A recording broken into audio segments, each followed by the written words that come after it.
Well, congrats to you guys on the film. It's got to feel good. It's out there. All your hard work has paid off.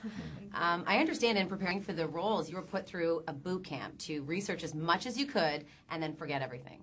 What was that whole process like? Well, it was, you know, we'd all been a part of the film for quite a few years, and so by the time that we were able to finally go to Montreal and start filming, we'd had 4 weeks before where we rented an apartment separately, and we'd show up in the morning and, you know, stay all day just reading different material besides just the core book source. We'd, you know, read about each other's characters. We'd meet family members, biographers, and everything. So every day it was just all four of us, either, you know, our heads in the book, or Walter showing us films that were from this time, and just sort of being able to bond and learning and taking in as much as we could before we started filming. You know, I think you kind of wanted to overpack it so you didn't miss a thing. Right. I like how you said Montreal.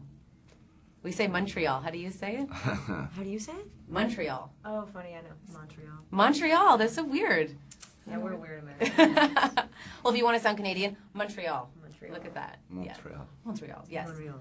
Sort of the central theme in understanding this time era is sex, drugs, and adventure. If it were present day and people were a little more liberal or open-minded, don't you think it would make for a more fun society and a more normal society as well if people were a little more liberated nowadays?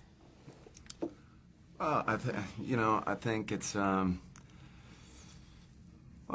you know, after so many people went through the 70s, so now it's a little more accepted, I guess, that, you know, parents that don't want their kids to maybe even possibly read the book are just like, you know, well, honey, maybe we should let her read it. You know, we had our day in the sun. And so it's like, so that's accepted. But I think in terms of like the youth for today, everybody, you know, in their early 20s want to sort of get out and search and find and enjoy life and see lands that no one's seen, and, you know, travel the world and sort of try and absorb as much knowledge and wisdom as you can to be a stronger person. And that's what, you know, that's always a possibility if one wants to make that first step. Yeah. Now, you all play really iconic and very cool characters. What's the one quality of your character that you wish you had? Wow. Clothes. No. Yeah. The undergarments? Yeah. Should have good undergarments. I think, I mean, what made her up, like the different aspects of her personality, didn't really seem to, like, and these are always, I say this actually a lot about people that, like, I really dig. They didn't really go together. Do you know what I mean? Yeah. There was a really odd combination of things that made her up and made her capable of doing the things that she did, and love the way that she did, and not and this is probably me totally projecting and being sensitive, but not letting it eat any part of her. There was nothing that could be taken, because there was always a very equally balanced thing in her life. It was like she was just so able to understand that if she loved someone, then she loved them for everything that they were. Do you know what I mean? And it's a pretty basic concept that we all try, you know, but she was able to live such a full life because of that. And I mean, knowing the woman behind the character, it was so much interesting to play her, because she wasn't just fun and wild and kind of like, you know, like to do drugs and have sex. That was so much, it was so much more than that. It was like, I don't know, basically that's it. Back then, and even present day, people would probably shame Mary Lou for her sexual freedom. Now that you know her so well, what would you say to those people?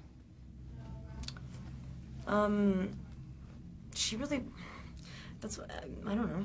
I mean, I think she really wasn't being like a rebellious person. The one thing that's interesting about this part of the Beat movement is that it was conception. This is not when they weren't aware of the fact that they were, like, you know, breaking ground, or at least maybe, you know, she wasn't. This wasn't her. It was so personal to her, and I don't know. I think as soon as you start becoming too analytical about it. It's like, are you living for you? What are you doing? I think that she would probably laugh at that question and say like, I'm fine, thank you, sorry. It's yeah. The car almost plays another character in the film. What did that thing smell like and look like at the end of filming?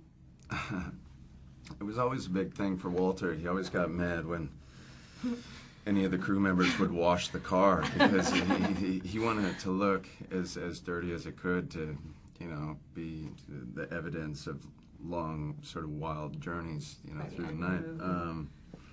I don't recall. Oh, well, yeah, the smell was gas.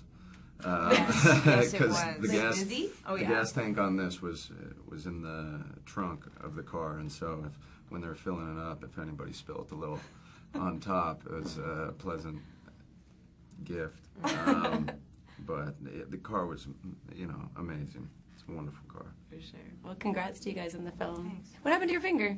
I broke it. I'm clumsy. Me too. Yeah. Well, I hope it heals. Thanks.